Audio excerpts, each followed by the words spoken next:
Hello students, this is अभिनव खंडेलवाल। स्वागत करता हूं मैं आपका अपने चैनल नेशनल कॉमर्स एकेडमी पर। मेरे बच्चों, आज मैं आपको एक बहुत इंपॉर्टेंट टॉपिक कराने जा रहा हूं। चैप्टर का नाम है फंडामेंटल्स ऑफ पार्टनरशिप और उसमें जो टॉपिक मैं आपको आज कवर अप कराऊंगा उस टॉपिक का नाम है इंटरेस्ट ऑन कैपिटल। छोटा सा टॉपिक है लेकिन एग्जाम में ये 3 से 4 नंबर के बीच में जरूर पूछा जाता है। तो आज मैं आपसे इंटरेस्ट ऑन कैपिटल के कॉन्सेप्ट के बारे में बात करने जा रहा हूं और इस वीडियो को अंत तक जरूर देखिएगा। और जिसने भी मेरे चैनल को सब्सक्राइब नहीं करा है, कृपया करके पहले मेरे चैनल को सब्सक्राइब जरूर कर दीजिएगा। तो चलिए शुरू करते हैं हमारा आज का टॉपिक। और टॉपिक का नाम क्या है मेरे बच्चों? Interest on capital. बड़ा आसान सा टॉपिक है, कुछ बहुत ज्यादा इसमें करने को हमें नहीं है। इंटरेस्ट ऑन कैपिटल बेटा 2 तरीके का होता है। सबसे पहले तो मैं आपको एक डायग्राम दे रहा हूं, इस डायग्राम को जरूर समझ लें और कर लें। ये 2 तरीके का होता है। एक तो होता है बेटा चार्ज और एक होता है एप्रोप्रिएशन।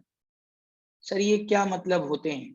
अभी इन दोनों के मतलब के बारे में आपको समझाता हूं। चार्ज का मतलब क्या होता है मेरे बच्चों? जो मुझे पे करना ही करना पड़ेगा, चाहे मुझे प्रॉफिट हो चाहे मुझे लॉस। अगर डीड में लिखा है कि मुझे इंटरेस्ट देना है तो बेटा मुझे इंटरेस्ट देना ही देना पड़ेगा, चाहे मुझे प्रॉफिट हो चाहे मुझे लॉस हो। ये बात आप ध्यान से समझ लें। तो चार्ज के लिए मैं लिख देता हूं, it means that full interest will be allowed whether there is profit और क्या मेरे बच्चों, लॉस। इससे कोई फर्क नहीं पड़ता कि प्रॉफिट हो या लॉस हो, हमें पूरा का पूरा इंटरेस्ट देना पड़ेगा। ये चार्ज आइटम है। और आपने क्लास 11th में पढ़ा है बेटा कि अगर कोई भी चार्ज आइटम होता है तो उसे हम लोग प्रॉफिट एंड लॉस अकाउंट में शो करते हैं। जो खर्चे मुझे करने ही करने हैं, चाहे भले मुझे लॉस भी हो जाए, तो उसको मैं P&L अकाउंट में शो करूंगा। तो ये बात बहुत ध्यान से समझ लीजिएगा। और अगर आपके एग्जाम में चार्ज वर्ड आए या ये लिखा है कि आपको पूरा इंटरेस्ट देना है, चाहे आपको प्रॉफिट हो चाहे आपको लॉस हो, तो वो चार्ज ही कहना चाह रहे हैं। तो इस केस में आपको क्या बनाना पड़ेगा बेटा? इस केस में आपको P&L अकाउंट बनाना पड़ेगा। इसके लिए आप बहुत ध्यान से समझ लीजिए, आप P&L एप्रोप्रिएशन बिल्कुल भी नहीं बनाने वाले हैं। ये बात सबको क्लियर हो गई है?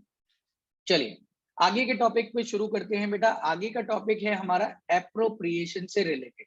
सर ये एप्रोप्रिएशन क्या होता है? बेटा P&L एप्रोप्रिएशन का मतलब होता है आउट ऑफ प्रॉफिट। मतलब इसमें मैं वही खर्चे करूंगा जो मैं प्रॉफिट में से कर पाऊं, जो फर्म को प्रॉफिट हुआ है।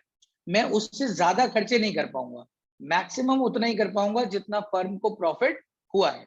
तो इसमें केसेस होते हैं, आइए आपको केसेस की तरफ ले चलते हैं। तो इंटरेस्ट ऑन कैपिटल अगर हम एप्रोप्रिएशन माने तो इसमें क्या केसेस होते हैं? Case number 1, in case if there is loss. भाई डीड में तो लिखा है कि इंटरेस्ट दो, लेकिन चार्ज और एप्रोप्रिएशन कुछ नहीं कह रखा है। तो एप्रोप्रिएशन मानना बेटा, ये मैं नोट में आपको लिखवा दूंगा।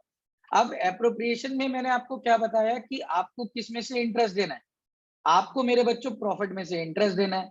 अब आपको तो हो गया लॉस, तो जब फर्म को लॉस हो गया तो क्या फर्म कोई इंटरेस्ट पे कर पाएगी?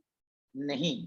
तो आप यहां पर लिखेंगे no interest will be allowed. I hope आपको पॉइंट समझ में आ गया होगा।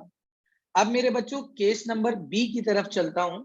Case number B, if profit आपका ज्यादा हो और इंटरेस्ट ऑन कैपिटल आपको कम देना हो। प्रॉफिट ज्यादा हो और इंटरेस्ट ऑन कैपिटल आपको क्या देना हो बेटा?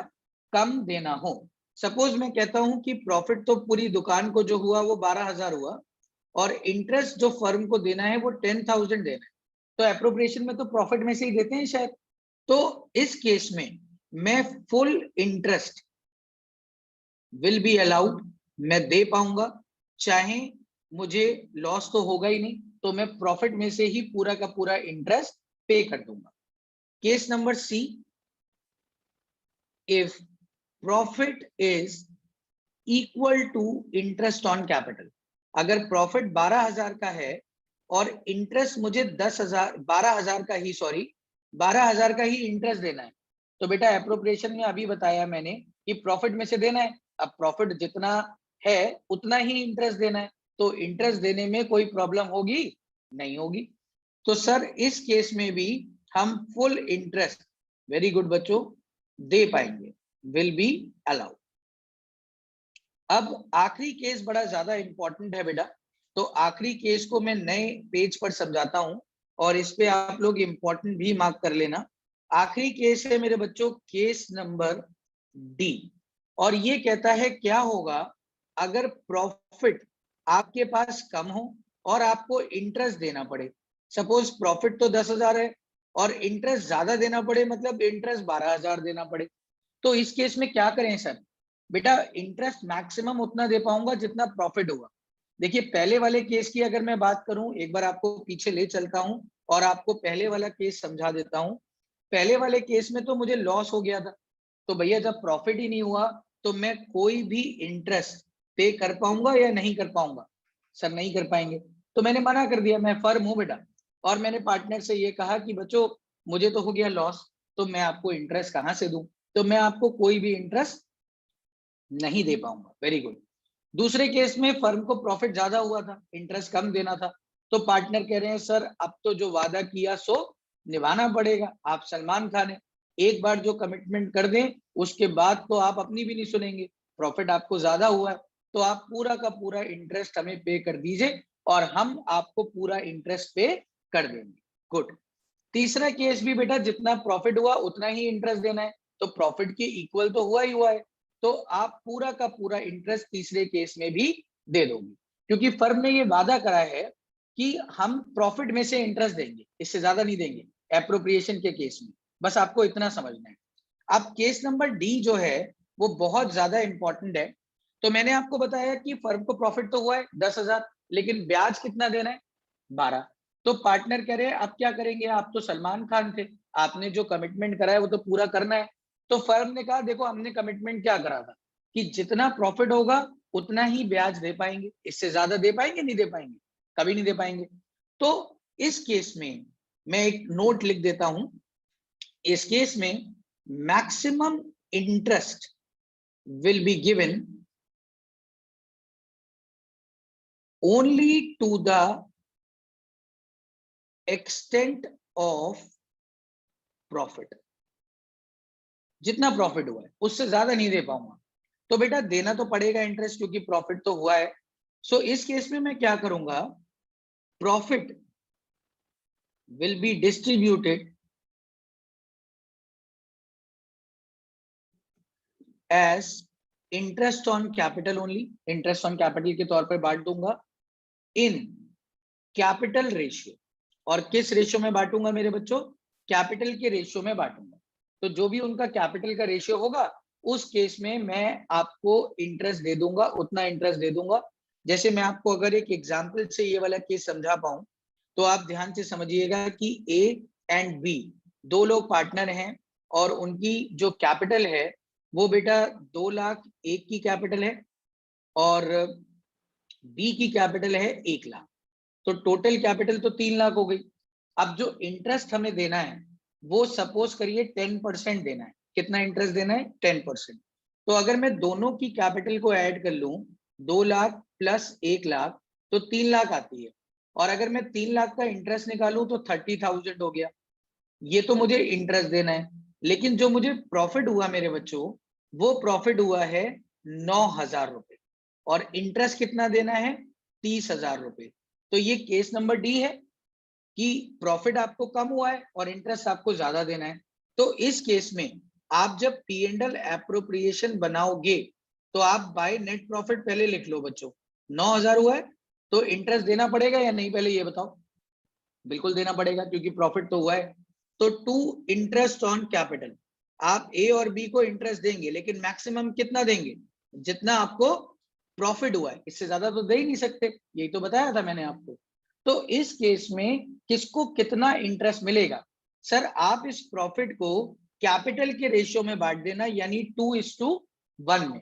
तो अगर आप 9,000 को 2:1 में बांटते हो तो इसका आंसर आएगा 6 और इसका आएगा 3। आपको प्रॉफिट रेशियो से कोई लेना देना नहीं। ये बात सबको क्लियर हो गई? अब एक आखिरी नोट लिख लीजिए बच्चों, आपका ये टॉपिक खत्म हो गया। Note, if there is no information regarding interest on capital as charge or appropriation, then it will be treated as, तो आप उसे क्या मानोगे बेटा? आप उसे एप्रोप्रिएशन मानोगे। मतलब अगर क्वेश्चन में चार्ज या एप्रोप्रिएशन कुछ नहीं लिखा है तो आप उसे क्या मानना मेरे बच्चों? आप उसे एप्रोप्रिएशन ही मानना, आप उसे चार्ज नहीं मानेंगे। तो उम्मीद करता हूं आपको इंटरेस्ट ऑन कैपिटल से रिलेटेड सारी इंफॉर्मेशन समझ में आ गई होगी।